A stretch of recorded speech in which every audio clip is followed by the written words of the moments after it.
प्रिय विद्यार्थियों नमस्कार। हिंदी की ऑनलाइन शिक्षण व्यवस्था में आप सबका हार्दिक अभिनंदन स्वागत। आज हम आलोचना करेंगे विशेषणों के रूप, विशेषणों का निर्माण या विशेषणों की रचना, विशेषणों की परिभाषा, उसके प्रकार, उसके भेद, उसकी अवस्थाएं, इन सब का हमने अध्ययन कर लिया है। जिस प्रकार से जातिवाचक संज्ञा से भाववाचक संज्ञा बनती है, भाववाचक संज्ञा से जातिवाचक संज्ञा बनती है, व्यक्तिवाचक संज्ञाएं भाववाचक संज्ञाएं बन जाती है, ऐसे सर्वनामों के भी रूप बदलते हैं, विशेषणों की भी अवस्थाएं बदलती है। उसी प्रकार से विशेषण शब्दों का भी निर्माण होता है। यह निर्माण किस प्रकार से होता है, इसको इस वीडियो में हम समझेंगे।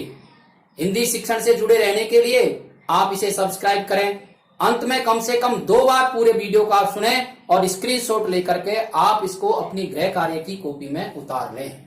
4 उदाहरण बोल रहा हूं मैं। काला घोड़ा, लाल मिर्च, धार्मिक व्यक्ति, भारतीय लोग। इन चारों उदाहरणों में जो विशेषण शब्दों का प्रयोग हो रहा है वो इस प्रकार से है।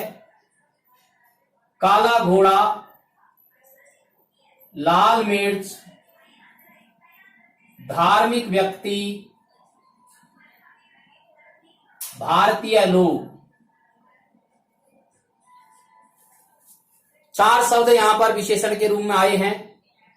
इन चारों शब्दों में आपको कुछ विशेषता नजर आ रही होगी।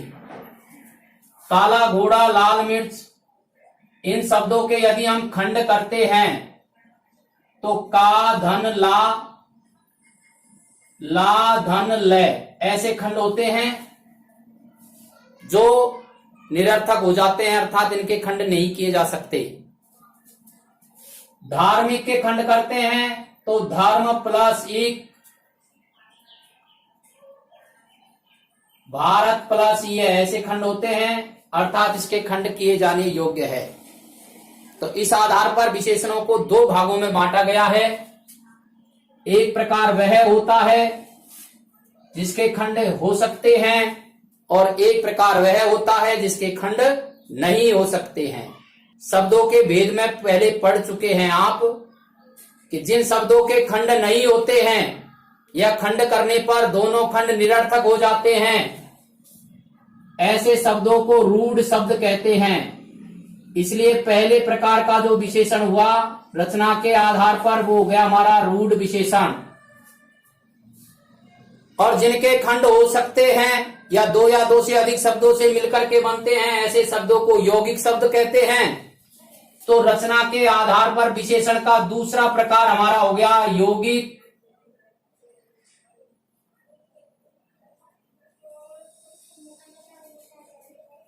विशेषण। रूढ़ विशेषण, यौगिक विशेषण। रूढ़ विशेषण यानी जिनके खंड नहीं हो सकते और यौगिक विशेषण यानी जिनके खंड हो सकते हैं या 2 या 2 से अधिक शब्दों से मिलकर के बनते हैं। रूढ़ विशेषण के उदाहरण है काला, लाल। यौगिक विशेषण के उदाहरण है धार्मिक, साप्ताहिक, दैनिक। यौगिक विशेषण किन किन शब्दों से मिलकर के बनते हैं? तो यौगिक शब्द 3 प्रकार के शब्दों से मिलकर के बनते हैं। संज्ञा शब्दों से मिलकर के यौगिक विशेषण बनते हैं, सर्वनाम शब्दों से यौगिक विशेषण बनते हैं और क्रिया शब्दों से यौगिक विशेषण बनते हैं। यही बात इस प्रकरण में हमको समझाई गई है। नंबर 1 संज्ञा शब्दों से विशेषण बनाए जा सकते हैं, नंबर 2 सर्वनाम शब्दों से विशेषण बनाए जा सकते हैं और नंबर 3 क्रिया शब्दों से विशेषण बनाए जाते हैं। संज्ञा शब्दों से कैसे बनते हैं? जैसे धर्म संज्ञा शब्द है, धन संज्ञा शब्द है, दान संज्ञा शब्द है। धर्म से धार्मिक, धन से धनवान, दान से दानी, भूख से भूखा, प्यास से प्यासा, ठंड से ठंडा, भारत से भारतीय। ऐसे संज्ञा शब्दों से विशेषण शब्द बनते हैं। सर्वनाम शब्दों से विशेषण शब्द कैसे बनते हैं? यह सर्वनाम है, ऐसा, सो सर्वनाम है, वैसा, वह, वैसा, जो, जैसा। ऐसे सर्वनाम शब्दों से विशेषण शब्द बनाए जाते हैं। क्रिया शब्दों से दर्श से दर्शनीय, पूज से पूजित, घूम से घुमक्कर, कथ से कथित, जा से जाने वाला, ऐसे क्रिया शब्दों से विशेषण शब्द बनाए जाते हैं। हम पूर्व में भी पढ़ चुके हैं कि एक ही शब्द वाक्य में अलग अलग प्रकार से प्रयुक्त होता है तो उसके रूप बदल जाता है। कहीं पर वह शब्द क्रिया रूप में काम आता है, कहीं पर वही शब्द संज्ञा रूप में काम आता है, कहीं पर वही शब्द सर्वनाम रूप में काम आता है और कहीं पर वही शब्द विशेषण रूप में काम आता है। वाक्य में शब्द का प्रयोग किस प्रकार से किया गया है इस पर निर्भर करता है कि वह शब्द संज्ञा है या सर्वनाम है या विशेषण है। इसलिए मेरा आप सबसे यह आग्रह है कि आप लगातार अभ्यास करें। अभ्यास से समझ में आएगा, अत्यधिक उदाहरणों को पढ़ने से समझ में आएगा कि कौन सा वाक्य किस रूप में प्रयुक्त हुआ है और उसकी हम कैसे पहचान कर पाएंगे। देखिए इसके यहां कुछ उदाहरण हैं। बड़ों की बात माननी चाहिए, इसमें बड़ों जो शब्द है मूलतः विशेषण है लेकिन वाक्य में संज्ञा की तरह प्रयुक्त हो रहा है, इसलिए यहां बड़ा शब्द विशेषण न होकर के और संज्ञा शब्द माना जाएगा।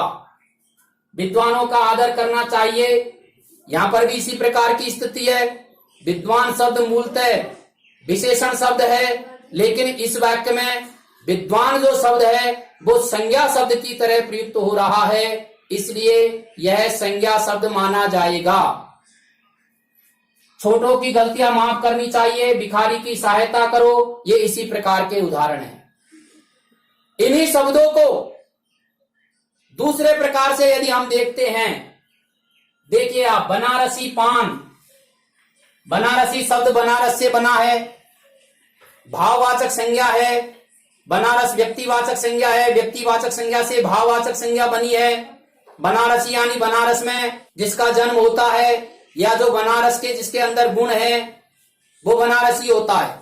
लेकिन यहां पर पान शब्द की विशेषता बताई जा रही है, इसलिए यह संज्ञा शब्द होते हुए भी और विशेषण की तरह प्रयुक्त हो रहा है, इसलिए यह बनारसी शब्द विशेषण माना जाएगा। घरेलू सामान, रसीला आम, भारतीय लोग, ये ऐसे शब्द हैं जो मूलतः संज्ञा शब्द है लेकिन संज्ञा शब्दों में ये एक आदि प्रत्यय लगा करके इनके विशेषण रूप बनाए गए हैं और ये विशेषणों की तरह प्रयुक्त हो रहे हैं क्योंकि यहां संज्ञा सर्वनाम की विशेषता बता रहे हैं। इस प्रकार से एक उदाहरण और देखिए आप, गोविंद भिखारी है, यहां पर भिखारी जो शब्द है ये गोविंद की विशेषता है, इसलिए भिखारी शब्द यहां पर विशेषण है। लेकिन इधर देखते हैं भिखारी की सहायता करो, तो यहां पर भिखारी शब्द संज्ञा शब्द है।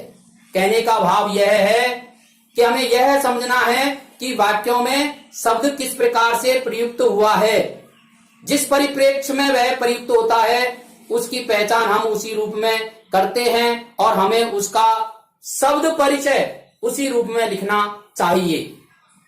इस प्रकार से हमारा यह विशेषण का प्रकरण पूरा होता है।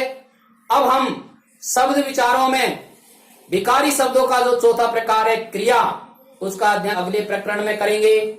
आप इस शामपट का स्क्रीनशॉट ले लीजिए और अपनी कॉपी में उतारिए। धन्यवाद।